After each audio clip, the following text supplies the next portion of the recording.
From Concord University in Athens, West Virginia, this is MLN News.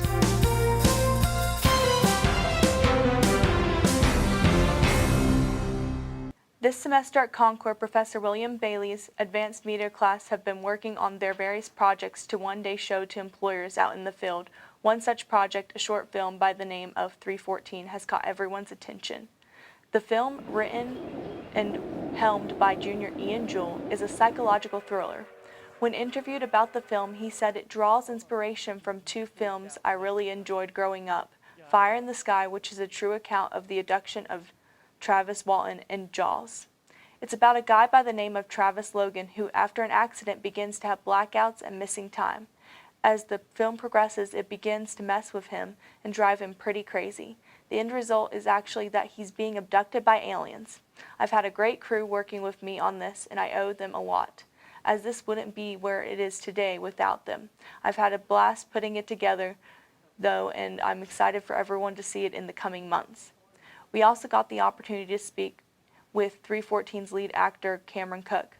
When asked about the film, Cook said, "It's really forced me to get out of my usual zone, which it comes to acting, because I've only ever acted in the theater plays. It's been an amazing experience, though, and from the little bits that I've seen of it so far, it's a trip. And I can't wait for the people to finally see it. My character is complex, and the supporting cast was fantastic, really pushing me to be better with every scene we shot.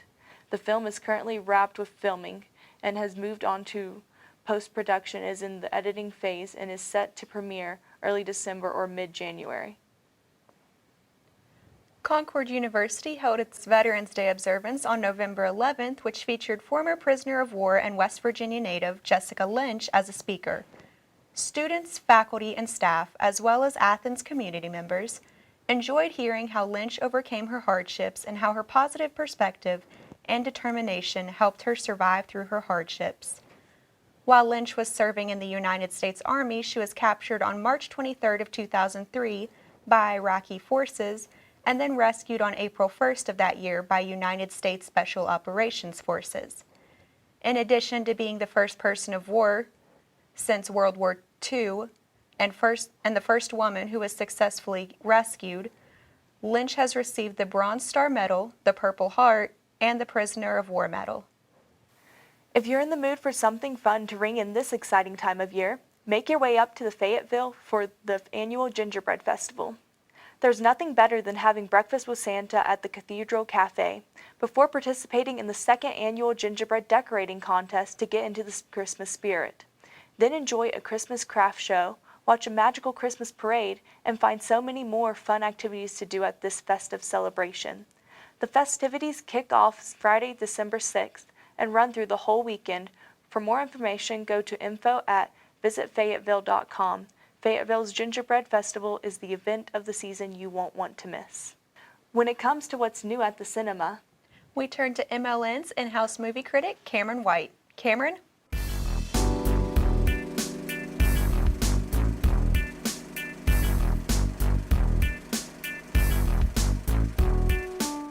Thanks, Leah. Hello, and welcome to See You at the Cinema. Today I will be doing something mildly different than usual. To be honest, I really hadn't watched anything recently that was worth reviewing. All the top quality films are either coming out in a couple weeks after filming this or are just not being shown in my area. So I decided to review films that I have loved and wanted to cover during my time here but couldn't, either because of time restraints or because by the time I could review them, they were no longer in theaters. So without further ado, here is See You at the Cinema Vintage Edition. Let's start this out with the current highest grossing film of all time, if not ever. Here is my review of Avengers Endgame.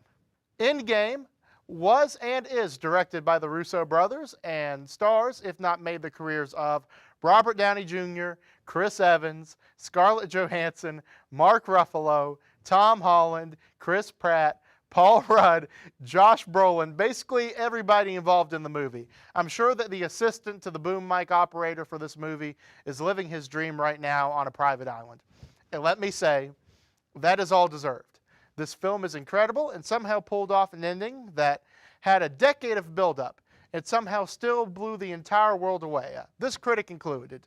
I remember that at a certain scene, anyone who has watched this movie with me knows what I'm talking about, I started to become emotional and my eyes started sweating. And someone who I went to the movie with acknowledged that my eyes never sweat while I'm watching movies. And I responded by continuing to sweat profusely from my eyeballs while sobbing. Also, Fat Thor is hilarious. Obviously, Avengers Endgame gets 5 out of 5 snaps. That is not all. I know that pretty soon Tom Hanks is going to win over America's hearts once again with his portrayal of Mr. Rogers in A Beautiful Day in the Neighborhood. But that isn't out yet, so instead, how about the documentary on Mr. Rogers that came out at least a year ago? Here is my review of Won't You Be My Neighbor. To be honest, I never grew up with Mr. Rogers. In fact, I don't think I watched PBS that much as a kid, or even now as an adult. My knowledge on the captain of Cardigans was only through reputation, but after watching this movie, rewatching it, and having an emotional breakthrough about myself and the interpersonal relationships I have with others, I found myself wanting to watch it again. To put this in perspective, I only have a few films that I love so much that I could watch them on repeat at the drop of a hat. Those include the following: Swiss Army Man, Napoleon Dynamite, most works by the Coen brothers and Tarantino, and now the Mr. Rogers documentary. If you ever want to make a self-help film about being a better, kinder human being, this is the end product. Documentaries tend to be hit or miss with me, but this one is most certainly a hit. I'm giving Won't You Be My Neighbor 5 out of 5 sweaters. And for my last review for this episode and this season of Mountain Lion News, here is my review of Peanut Butter Falcon. Peanut Butter Falcon might be the best film of its genre to come along in a long time. I'm not referring to it being a buddy comedy / drama. No, I am saying that this movie might be one of the best pieces of American folklore ever put on screen. Now, a worthy comparison would be a Mark Twain novel. In fact, Mark Twain is even mentioned in the film. A lot of the success from this film has to come down to casting. Jake the Snake Roberts, John Brethenall, Bruce Dern, and Dakota Johnson all give wonderful performances. I probably said one of those names wrong, but Shia LaBeouf and Zach Gottstein really make this movie work. Not only as a brand new group of vagabonds attempting to escape their previous lives, but also as two individuals not only learning to befriend each other, but also learning to rely on one another. Zach truly does an excellent job becoming his character, and props to the filmmakers for casting someone with Down syndrome for a character who has Down syndrome. I know that seems like an odd thing to give praise for, but so many actors have tried and failed to successfully pull off believable characters with mental health conditions. Rosie O'Donnell, John Travolta, the list goes on. It is better to cast someone with Down syndrome, if only because it's the better option morally. I'm giving Peanut Butter Falcon 5 out of 5 hand-caught fish. Well, that's it for this semester. Don't worry, I'll be back. But until then, I might hopefully see you at the cinema. Back to you, ladies. Now it's time to take a look at what's going on in Concord sports. Joining us in the studio is MLN sports correspondent Ian Jewell.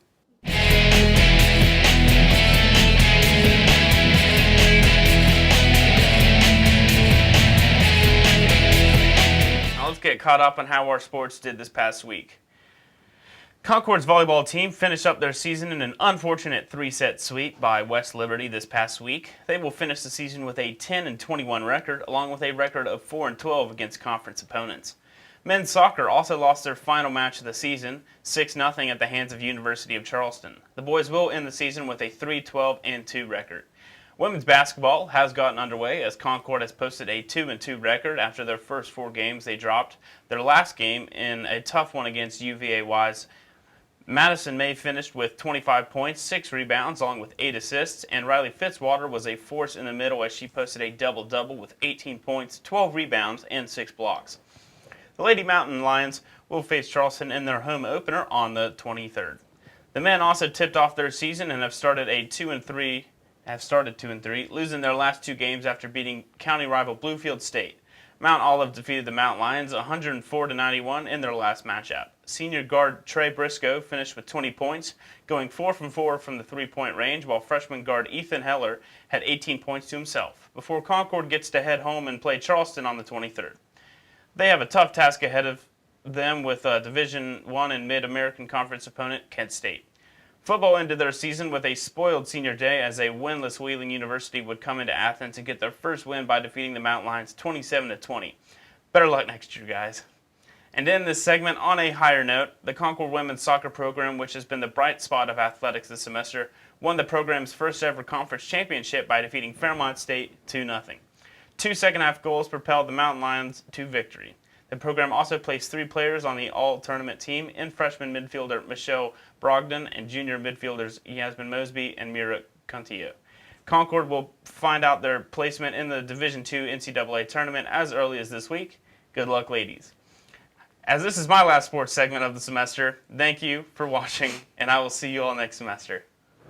Thank you, Ian. Coming up after the break, we have an interview with the creator of 3 songs. And we'll show you a blast from the past with this day in history. Stay with us. It's a Wonderful Life, Tuesday, November 19th, 2019, 7 p.m. to 9 p.m., Theater. University Poster Presentation, Thursday, November 21st, 2019, 11 a.m. to 1 p.m. in the ballroom. Thanksgiving break 2019 starts Monday, November 25th, 2019. SGA Weekly Meeting, Wednesday, November 27th, 2019, 4 p.m. to 6 p.m. in the stateroom. Holiday Open House, Tuesday, December 3rd, 2019, 5 p.m. to 7 p.m., University Point. Hey there, everybody. It's me, Cameron White, and you probably know me best for my See You at the Cinema segments. But this time I'm doing something a little different. Today I have Dr. Jonathan Berkey, a Concord professor and radio show host. Let the questions begin. Now, Dr. Berkey, for our audience at home, tell them about what field you have obtained your doctorate in. I got my doctorate in history, and I mainly study American history. My main specialty is the American Civil War, so that's something I'm really interested in. Oh. Now, Doctor, since you are a history professor, do you say that would have any influence over your love of radio? As a matter of fact, just tell us about what started your love of radio in general. Well, in my household, a lot of music was always playing. My dad was an art teacher, and so he played music all the time in his classroom. So we had reel-to-reel players. We had like all this old equipment, and he played a lot of classical music and jazz. And so I think I've always had a love of music from my father, who just all the time was listening to music. So as I grew up, I really enjoyed music, and then when I went to college radio, and enjoyed listening to college radio, but was never really secure enough to go out there and do my own show or get involved. And so that's something I always kind of regretted, not getting involved as an undergrad in campus radio. And so that's kind of how the show started to come about. So here at Concord. That's awesome. I know that your show involves different guests every Friday at 1 o'clock. Yes. All of whom have been involved in Concord in some sense of the word. But Right. The music can vary from week to week, if not track to track. So how do you really pick up your interviewing subjects beyond their presence at Concord? Please go into your details about you and your show at large. Okay, well, like I said, I was working with Jessica Lilly on some other segments for what she does Inside Appalachia. And so I just made a random comment one time. I really wish I did a show when I was an undergrad. And she said, well, why don't you do one now? And so that's kind of what got this started. And so I thought about what to do. And I just enjoyed talking to people about music. I find like if people like music, if you don't know that person, it's a way to make a real good connection. And so I asked my guests to pick 3 songs that inspire them in some way, and we'll play them on the show. And then I try to pick a song that I think is related to what they've told me. Mm-hmm. So, usually in an email, they'll tell me a sentence, just a sentence or two about why they picked each song. Mm-hmm. And that gives me some ideas about questions to ask them, and also what song I might be interested in playing. So sometimes I'll have a guest and I think like, oh, this will be a great song. And then I hear why they picked their songs and be like, no, that's not going to be a great song. And so I try to find something that's going to kind of match the vibe of the show. And so sometimes if you pick like a really rockin' song for the end after a bunch of, mellow acoustic songs, like it just doesn't work for the show. So, it's a process for me as well to try to get to know Right. my connection to the music that they've chosen. Final question, and this one is just for fun. Would you Okay. ever have this beloved TV personality on your show? Yes. Wonderful. Usually what I do, anybody, and you need to pass this to all your friends here as well, anybody involved in radio or the TV show, their senior year, you need to contact me your senior year, and I'll be happy to put you guys on the show. Well, if that's you're awesome. willing to do so, yeah. That is awesome. This has been myself, Cameron White, and the incredible Dr. Berkeley. Back to you, charming ladies. Thank you, Doctor. Thanks so much. Enjoyed it. Now it's time for a blast from the past. Here is Mountain Lion News correspondent Austin Harmon with This Day in History.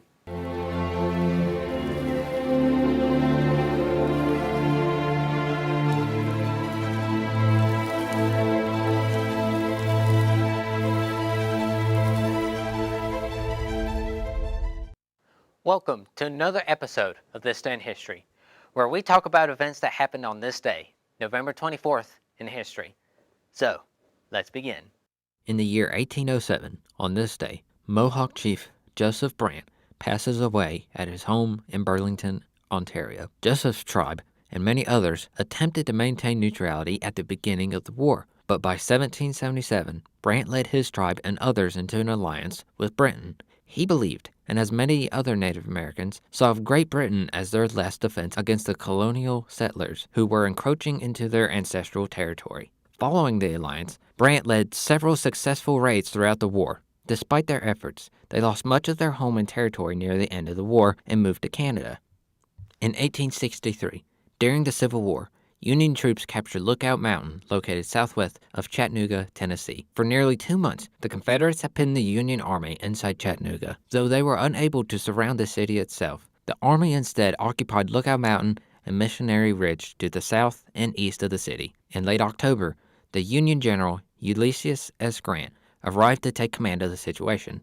On November 23rd, Grant began to attack the center lines around the city. The next day, part of the Union Army advanced to the peak with 12,000 soldiers against 1,000 Confederate soldiers. The Confederate artillery proved little use. As the hill was so steep, the attackers could not be seen until they appeared near the summit. The Confederates abandoned the mountain by late afternoon. Finally, in 1963, at 12:20 p.m., at a Dallas police station, Jack Ruby shoots to death the alleged assassin of President John F. Kennedy, Lee Harvey Oswald. It was on that infamous day, November 22nd, that President Kennedy was fatally shot while in an open-car motorcade throughout the streets of Dallas. Later that day, Oswald was arrested in a movie theater by police and arraigned on November 23rd for the murders of President Kennedy and Officer J.D. Tippit. On November 24th, as Oswald was being brought to the basement of the Dallas police station to be sent to a more secure county jail, Jack Ruby emerged from the crowd and wounded him with a single shot from a concealed .38 revolver. He was instantly detained and charged with first-degree murder. In January 1967, while awaiting a new trial, Ruby died of lung cancer in a Dallas hospital.